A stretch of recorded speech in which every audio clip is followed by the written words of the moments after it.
DSLR ERR code. In this case, I have a Nikon D50. I started having an ERR code, so I was lucky enough to find this camera on auction at a really good price. And everything looked fine when I first bought it. However, once I took it home, I had to resolve two problems. If you want to watch that, just check out my video on how to resolve the SHA error code on the Nikon DSLR. However, once I got that resolved, I went ahead and got ready to take pictures, and everything looked fine, except when I looked through the viewfinder, there was an EER code. Not only that, is once I snapped the picture, there was also an EER code on top as well. After doing a little bit of research, one thing else that happened is that when I was trying to view the picture, it says folder contains no images. So I went ahead and tried to do different things. I took the battery out, recharged it, put it back in,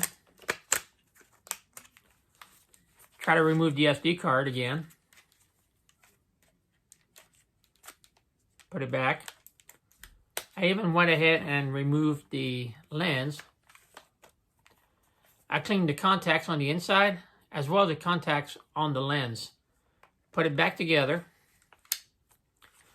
I checked and made sure that everything was in either... Originally I had a different lens on this camera. It was not an automatic lens. So I put everything on manual. Here and here as well. And when I took another picture, everything looked fine.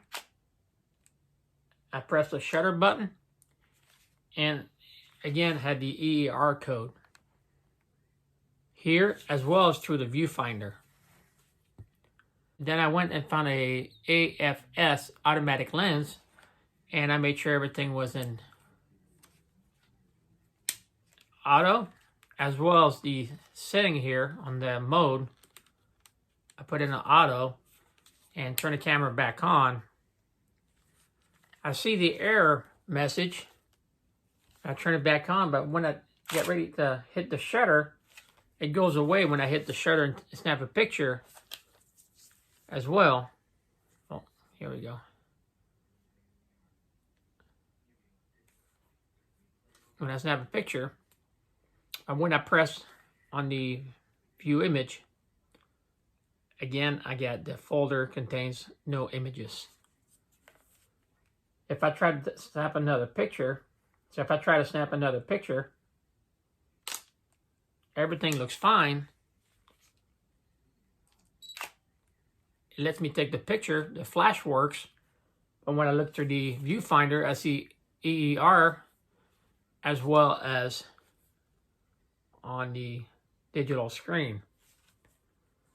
So at this point, I'm not quite sure what needs to be done to fix this.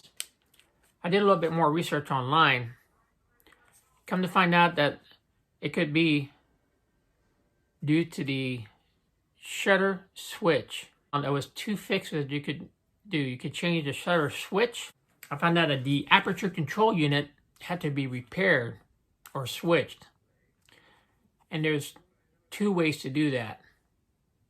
One of them is to replace the aperture control unit, and the other is a suggestion to find some small screws that fit where there's a pin in the aperture control and replace the pin with a small screw. From what I understand, once you replace the original pin with a screw, then you never have a problem with this again. So that's going to be my next step, is I'm going to try to see if I can take this apart and fix it, and I'll put another video regarding this problem once I resolve it. Hopefully you guys enjoyed this video. Please be sure to leave me some likes, some comments, and don't forget to hit the notification bell so that way you can catch my next video.